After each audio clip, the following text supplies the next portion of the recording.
Kemarin itu saya masih bergumul, Tuhan mau kasih pesan apa untuk hari ini kita ibadah. Seperti biasa, Allah belum memberitahu apa-apa. Ya.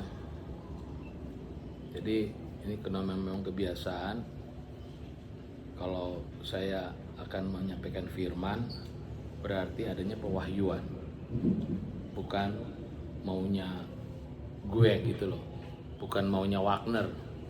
Sama saat sejadi waktu saya khotbah di Bengkulu, kata pendeta, ini bagus Wagner, momen yang sedang kamu alami ini bisa kamu angkat pada saat kamu nanti khotbah. Saya di situ diam aja, padahal yang ngomong pendeta loh. Artinya apa? Itu kan berarti maunya pendeta, maunya hati dia, maunya daging dia. Nah padahal sebenarnya khotbah itu adalah penyampaian isi hati kata Tuhan melalui firman-Nya yang ada di Alkitab. Itulah yang kita sampaikan. Itu baru namanya turun suatu pewahyuan. Karena tanpa membicarakan para hamba-hamba Tuhan, khususnya di Jakarta sekarang banyak khotbah copy paste. Banyak Pak. Yang penting dia dapat PK, karena satu hari itu dia bisa khotbah 4-5. Kebayang satu PK itu ada yang 5 juta, 10 juta segala macam. Hanya Pak, kedagingan lagi kan.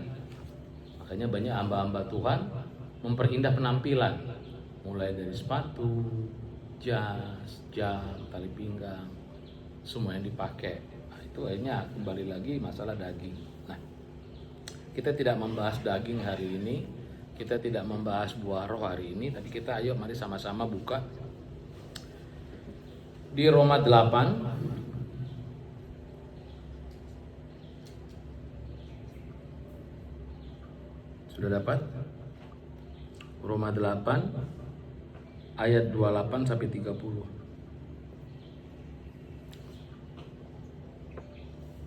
Kita tunggu Kak ini ya Bang.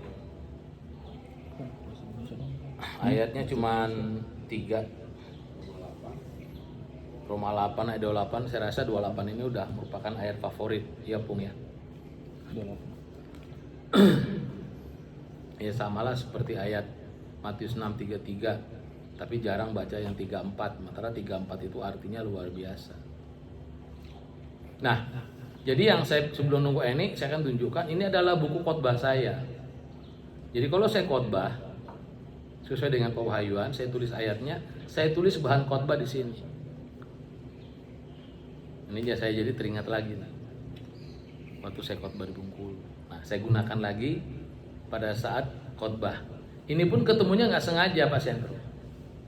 Ketemu lagi di koper saya yang satu lagi. Oh, ini bukunya gitu. Roma 8 Kak. Roma 8 ayat 8 sampai 30. Kalau perikopnya itu pengharapan anak-anak Allah. Berarti hope. Apa sih harapan anak-anak Allah? Ya kalau secara garis besar kita nggak usah baca ayat. Anak-anak Allah itu berharap apa?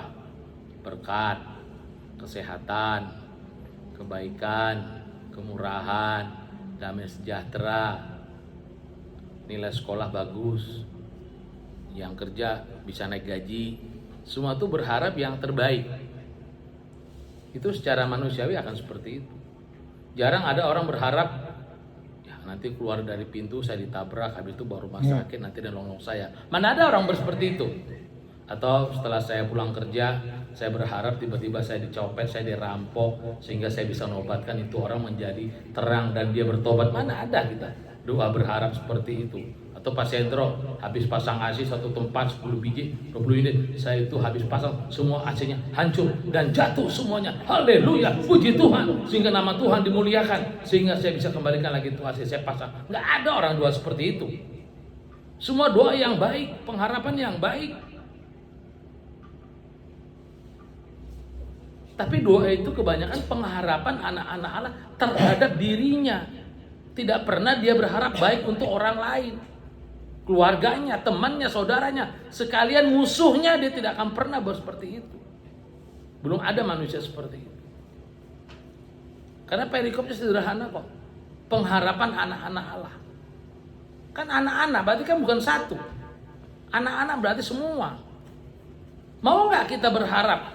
Atau saya berharap kepada Bang Yosi akan maju, sukses, senantiasa berhasil. Nah itu baru namanya anak-anak Allah. Memberi pengharapan kepada orang lain. Memberi pengharapan pada orang yang membenci dia, memusuhi dia, menghina dia. Nah yes, itu berarti kita sudah bisa menanggalkan kedagingan. Ayo kita baca ayat 28. Sama-sama kita baca ya. Roma 8 ayat 28 sampai 30. Ayat 28 1 2 3. Kita tahu sekarang bahwa Allah turut bekerja dalam segala sesuatu untuk mendatangkan kebaikan bagi mereka yang mengasihi Dia, yaitu bagi mereka yang terpanggil sesuai dengan rencana Allah. 29. Sebab semua orang yang dipilihnya dari semula, mereka juga ditentukannya dari semula untuk menjadi serupa dengan gambaran anaknya, supaya anaknya menjadi yang sulung di antara banyak saudara. 30. Dan mereka yang ditentukannya dari semula, mereka itu juga dipanggilnya. Dan mereka yang dipanggilnya, mereka itu juga dibenarkannya. Dan mereka yang dibenarkannya, mereka itu juga dimuliakannya. Puji Tuhan. Jadi apa yang tadi disampaikan sebelum kita baca ayat, mirip-miripnya ada ya. Kenapa mirip-miripnya ada? Allah, kalau ayat 28 tuh Allah tuh turut bekerja. Ini saya coba penggal-penggal ya per ayat ya. Penggal-penggal agar supaya menjadi rema dalam hidup kita. Allah turut bekerja mendatangkan kebaikan. Artinya apa?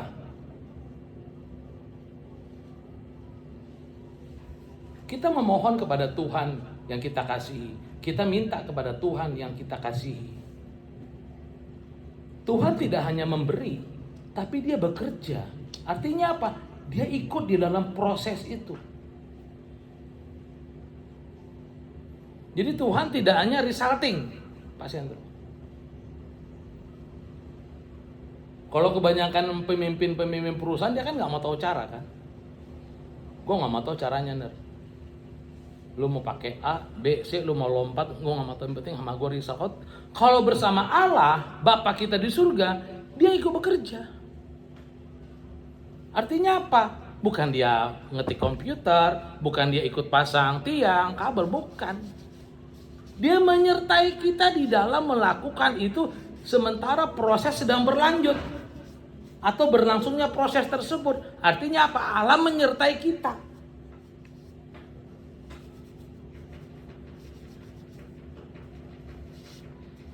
Kebanyakan orang berdoa, Tuhan, aku punya proyek, aku punya usaha nih, aku punya apa? Oke, kiranya Engkau membimbingku, Engkau membimbingku sehingga apa yang kuharapkan bisa terjadi. Apabila ada kendala-kendala, kiranya Engkau yang bisa menghancurkannya.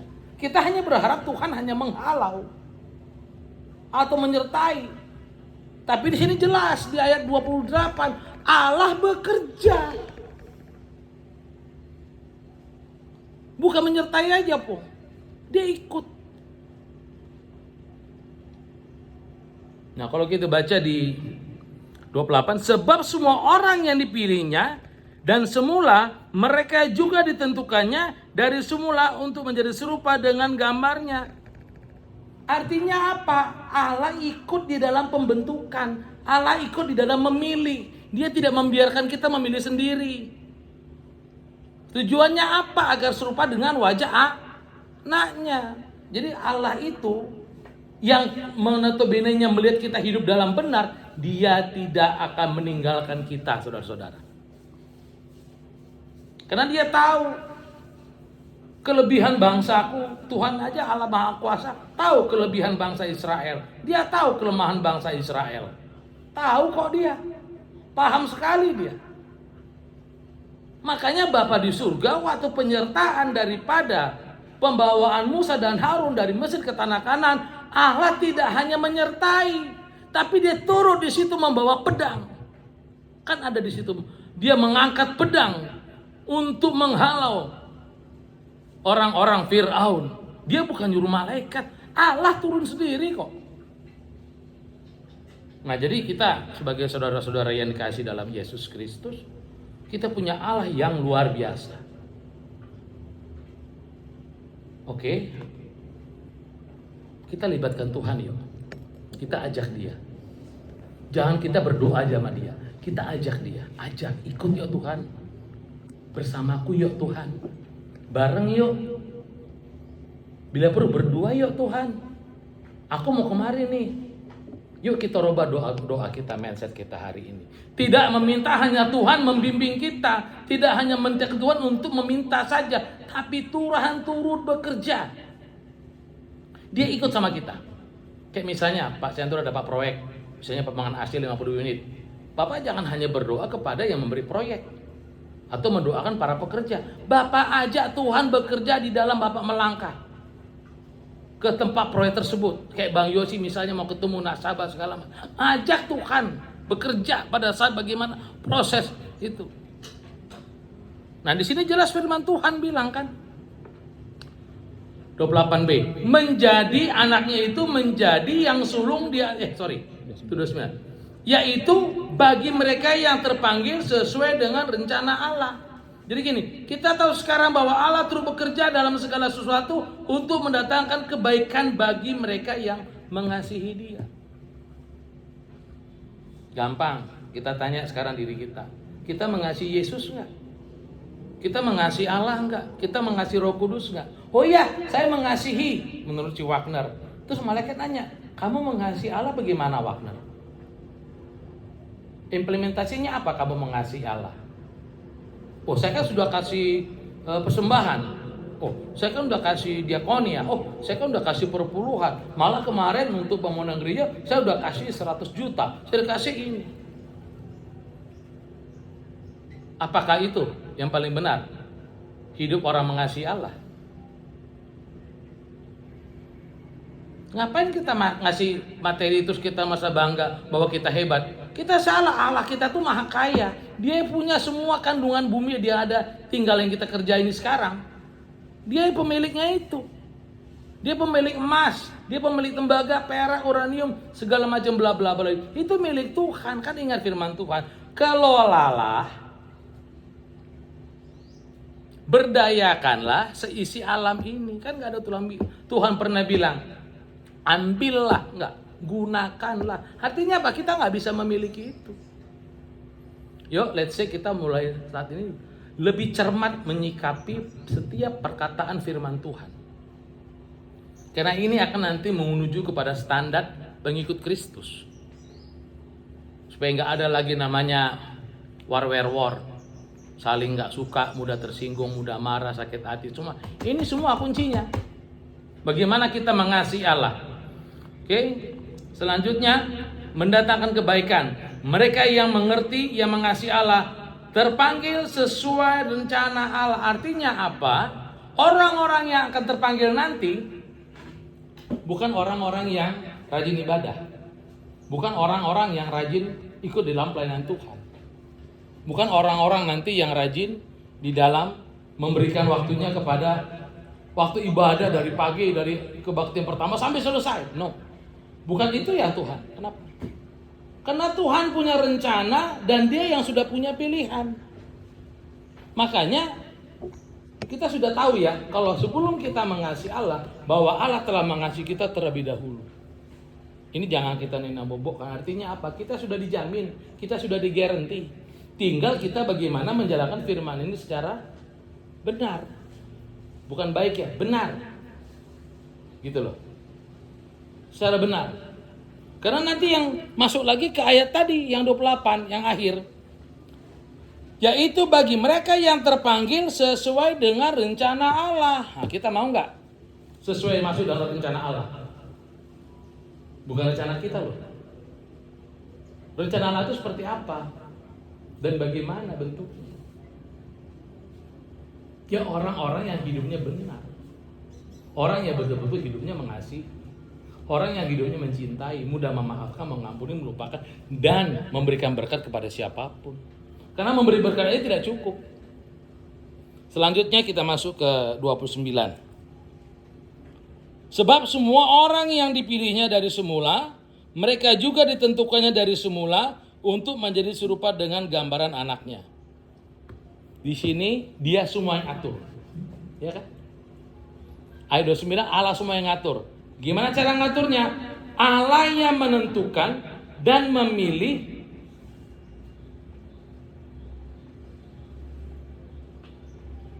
supaya segambar dengan anaknya. Artinya apa? Ada yang tahu gak? Yang ngatur dia, yang desain dia, yang menentukan dia, yang milih dia, supaya mirip dengan anaknya. Artinya apa sih? Ada yang tahu nggak? Kenapa sampai sekecil itu pun Allah yang ambil urusan, Allah yang ambil alih. Kenapa dia nggak serahkan aja ke bidang teknik arsitektur misalnya ke Pak Sendro, teknik sipil, atau ke Pak Tamin mungkin bagian teknik industri, atau ke Pak Edi seorang notaris, atau ke Pak Yongki seorang entrepreneur di marketing? Kenapa? Semua itu diambil alih sama dia.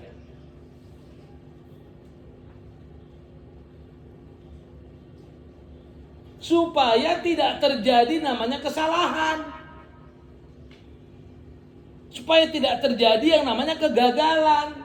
Baik gagal bentuk, gagal besar, gagal ukuran, gagal kepadatannya, kebagusannya, kualitasnya, semua. Karena Tuhan mau supaya mirip segambar dengan anaknya siapa? Yesus.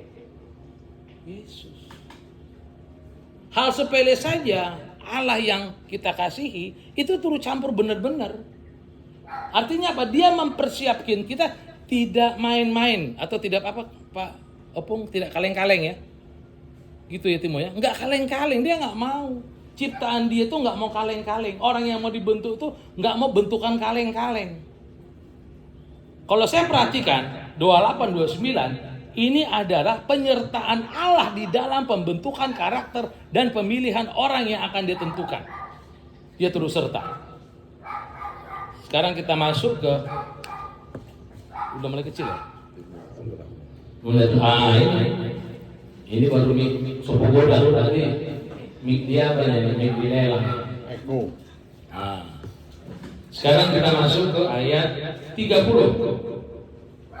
Dan mereka yang ditentukannya dari semula, mereka itu juga dipanggilnya. Paham ya?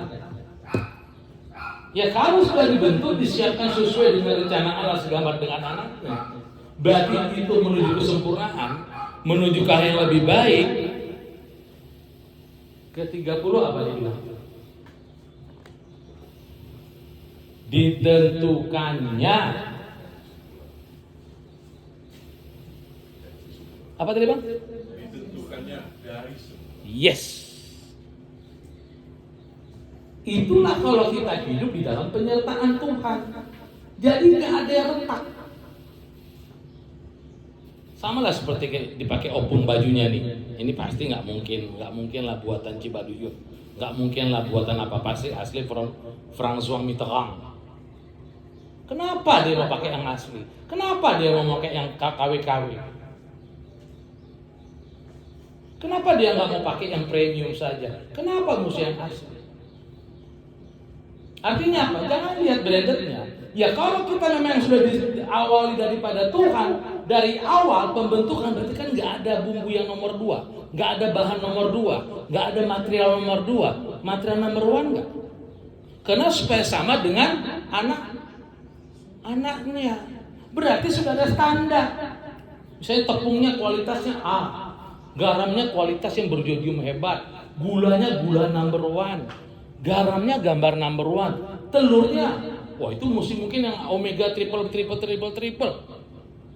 Supaya apa?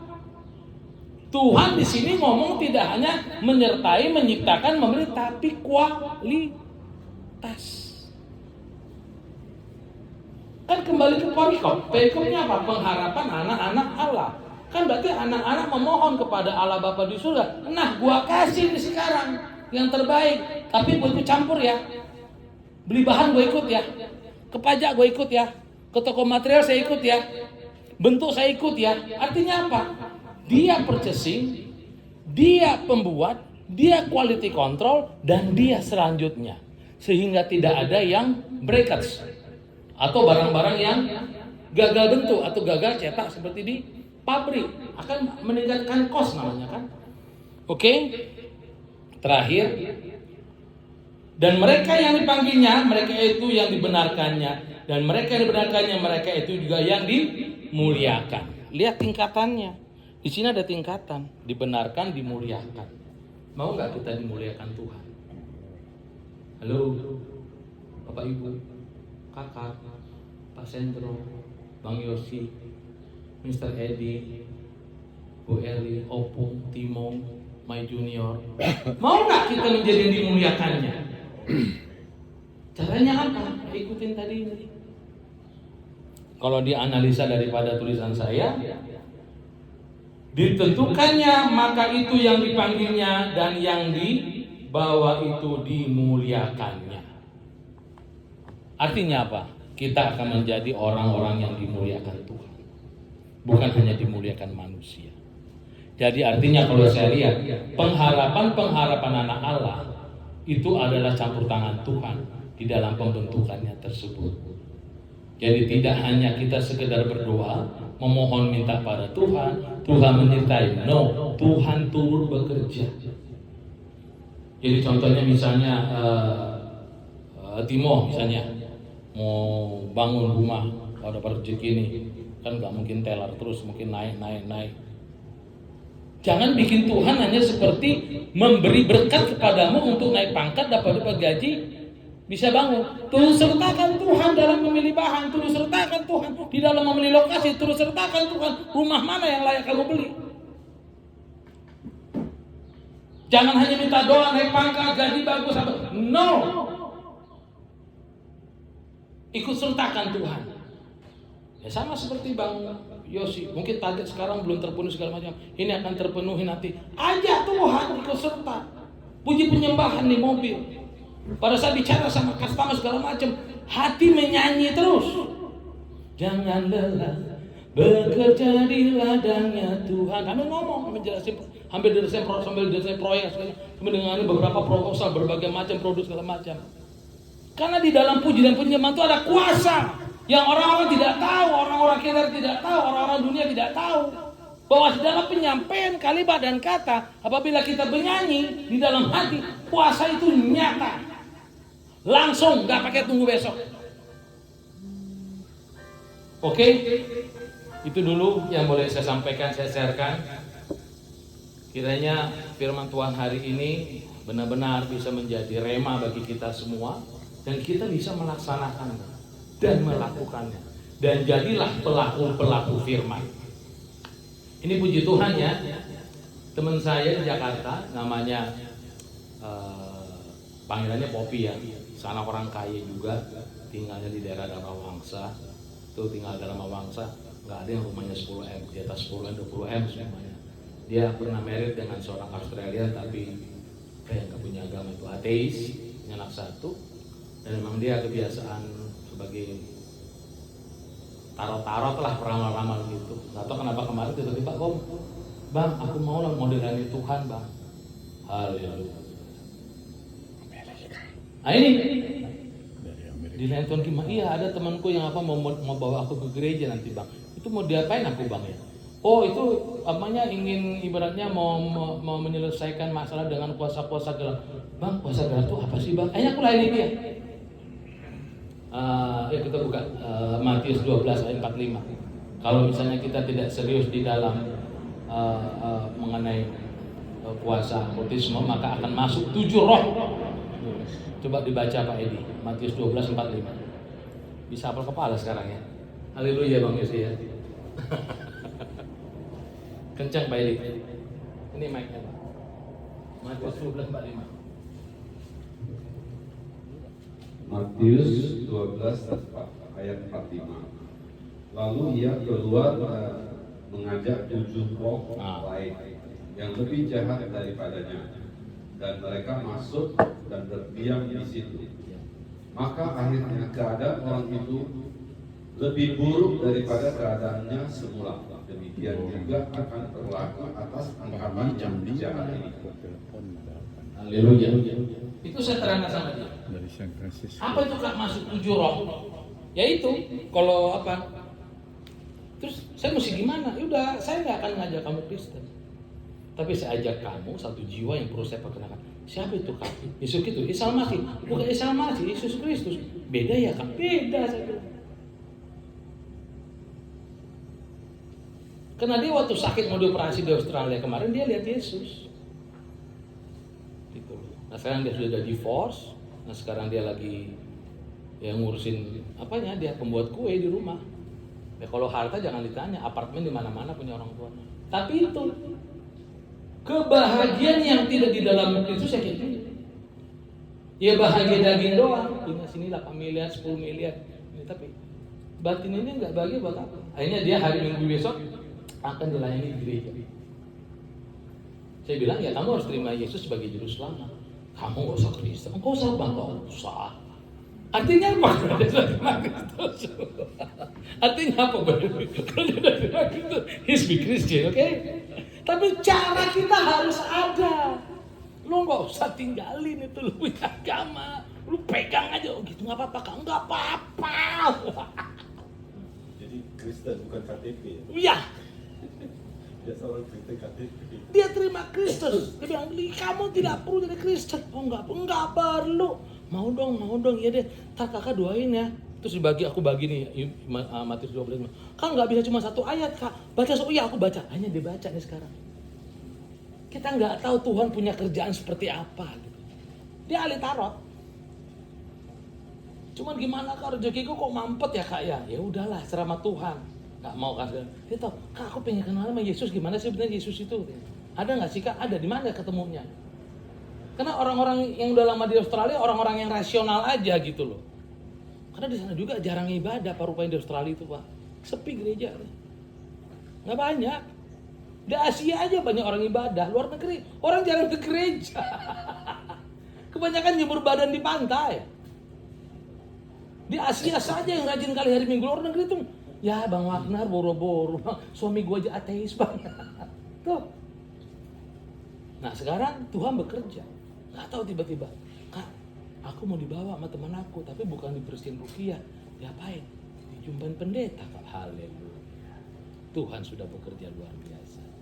Oke, kita close dulu hari ini. Terima kasih, kiranya firman yang dibagikan bisa menjadi rema dan jadi tuntunan buat hidup kita. Terima kasih. Kalau ada yang mau nambahin kesaksian, monggo silakan. Tuhan Yesus memberkati.